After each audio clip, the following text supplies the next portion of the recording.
Radhe Radhe everyone.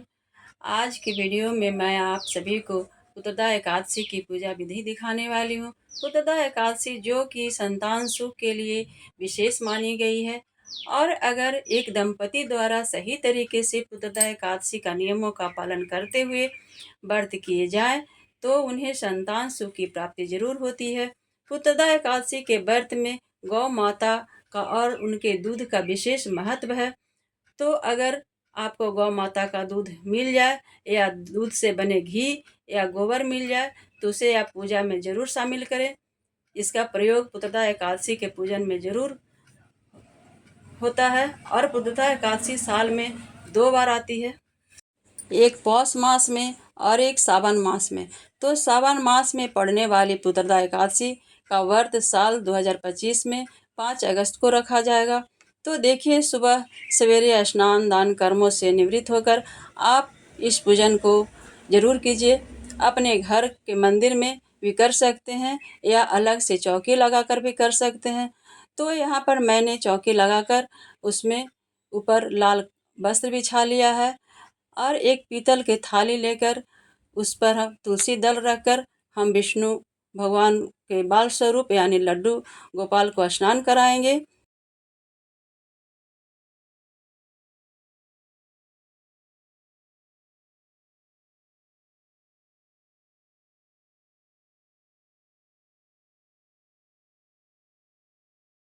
और लड्डू गोपाल को स्नान कराने का नियम होता है, जिसमें सबसे पहले उनके चरणों में जल डालिए, आप फिर हाथों में, फिर इसके बाद छाती और कंधे पर, इसके बाद सिर पर डालकर उन्हें अच्छे प्रकार से स्नान कराइए।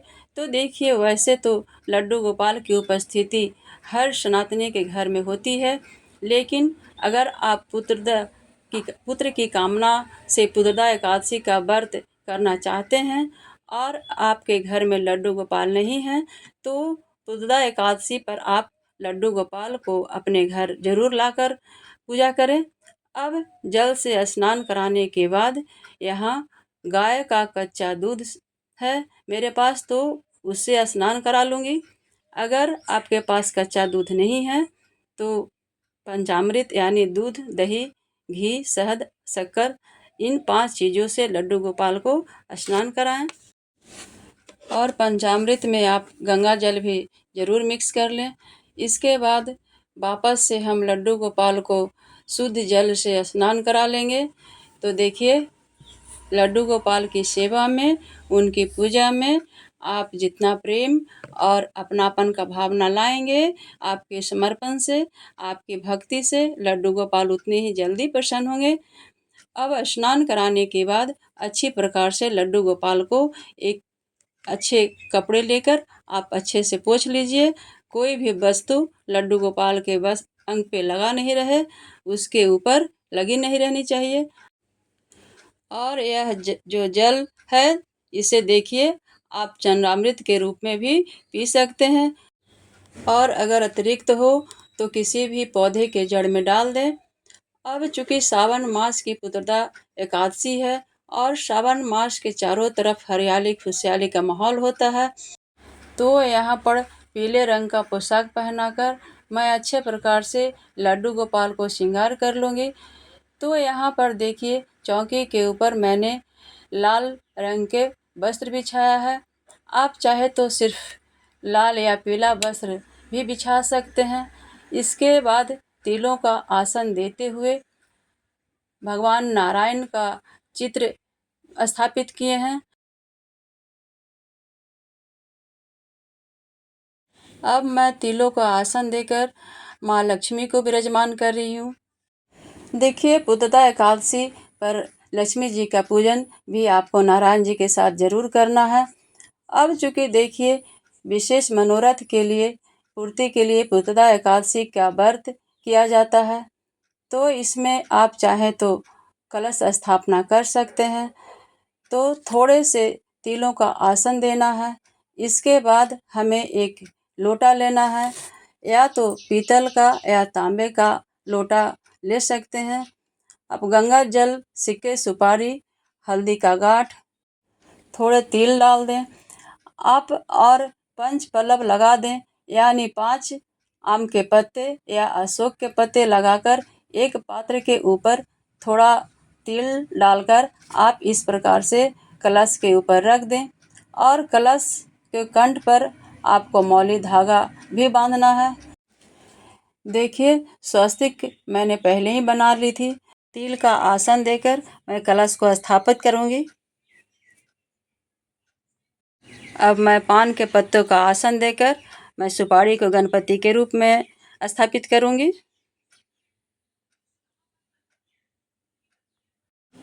अब इसके साथ ही देसी घी का दीपक प्रज्वलित करके कलश के ऊपर रख रही हूँ। यहाँ पर मैं दीप कलश स्थापित कर रही हूँ। आप चाहे तो दीप कलश की जगह श्रीफल रखकर भी कलश को स्थापित कर सकते हैं।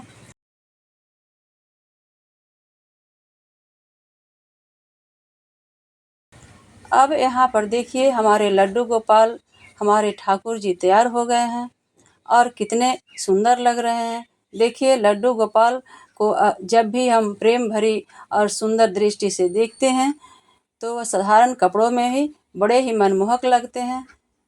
तो यहाँ पर थोड़े से तिलों का या पुष्प का आसन देते हुए हम लड्डू गोपाल को विराजमान करेंगे।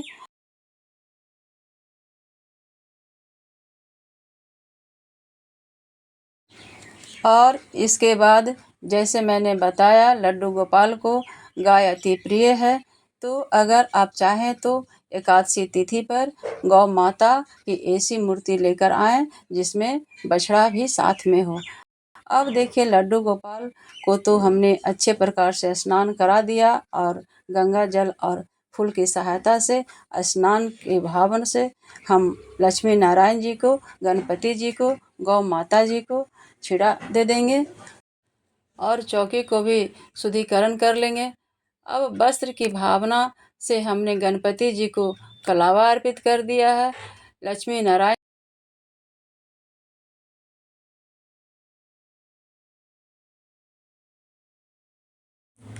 इसके बाद विष्णु भगवान को कलावा अर्पित करेंगे और वस्त्र का रूप में पीले रंग का चुन्नी लेकर आए हैं।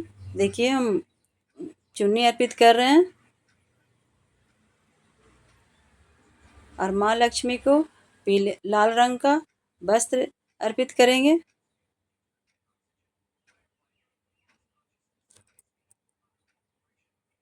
माँ लक्ष्मी को वस्त्र के रूप में हम लाल चुन्नी अर्पित किए हैं और गौ माता को हम कलावा अर्पित कर रहे हैं वस्त्र के रूप में।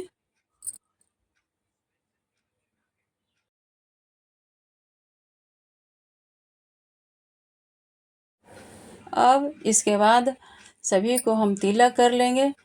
तो देखिए, पुत्रदा एकादशी का व्रत बहुत ही प्रभावशाली होता है और साल में 2 एकादशियाँ आती हैं, पुत्रदा एकादशी और अगर आप संतान की या पुत्र की कामना रखते हैं तो आप दंपति दोनों मिलकर साल में दोनों पुत्रदा एकादशी का व्रत धारण करें।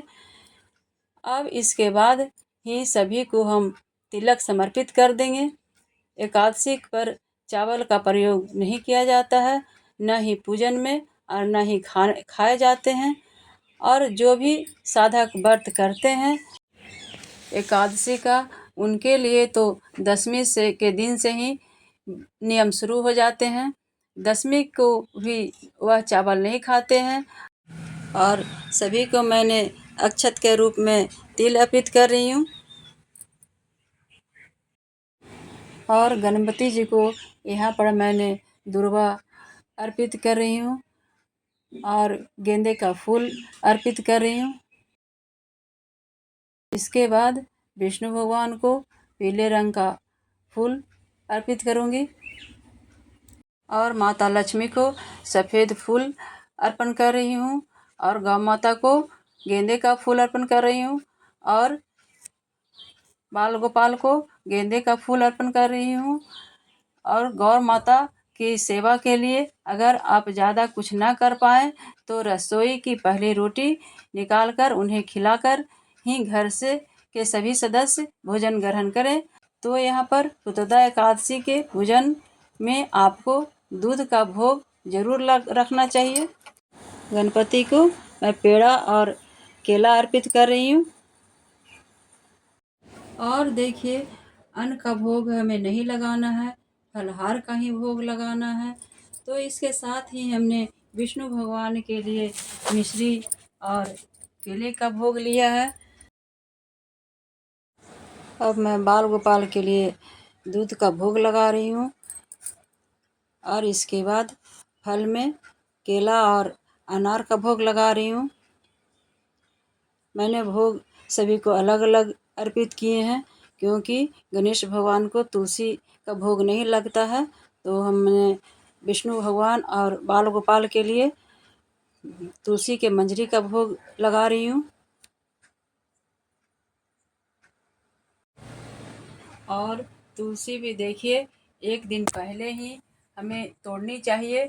एकादशी पर तुलसी नहीं तोड़ी जाती है और भोग में तुलसी दल जरूर डाला जाता है, क्योंकि बिना तुलसी के हरि का भोग ग्रहण नहीं होता। तो अब इसके बाद अगर आप चाहें तो मुख शुद्धि के लिए एक पान के पत्ते पर सुपारी, एक लौंग और इलायची रखकर इस प्रकार से श्री हरि और माता लक्ष्मी को समर्पित करते हैं। हाथ में थोड़े से पुष्प या तिल लेकर हम पुत्रदा एकादशी की व्रत कथा पढ़ेंगे। कथा का वीडियो हमारे चैनल पे अपलोड कर दिए हैं, तो आप पुत्रदा एकादशी व्रत कथा का वीडियो देख लेंगे और इसका लिंक हम डिस्क्रिप्शन बॉक्स में डाल देंगे।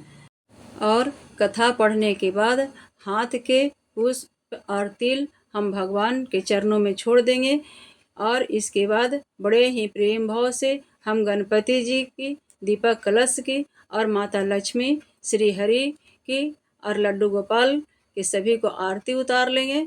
तो देखिए, पूरे टाइम से ही यह बात सिद्ध होती है कि गौ माता की सेवा में इतनी शक्ति है कि राजा दिलीप, जिन्होंने अपने पुत्र राजा रघु को माता कामधेनु की पुत्री नंदिनी की सेवा करके ही प्राप्त किया था, और राजा रघु के नाम पर ही श्री रामचंद्र जी का जो वंश है वह रघुवंश कहलाया।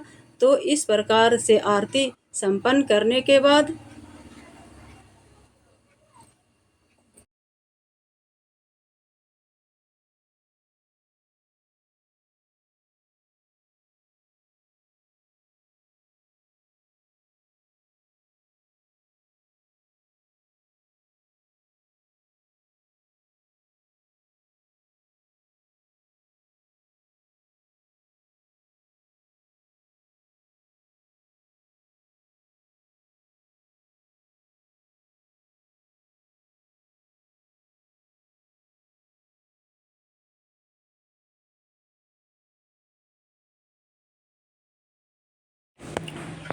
जल फिराकर पूजा का आचमन कर ले।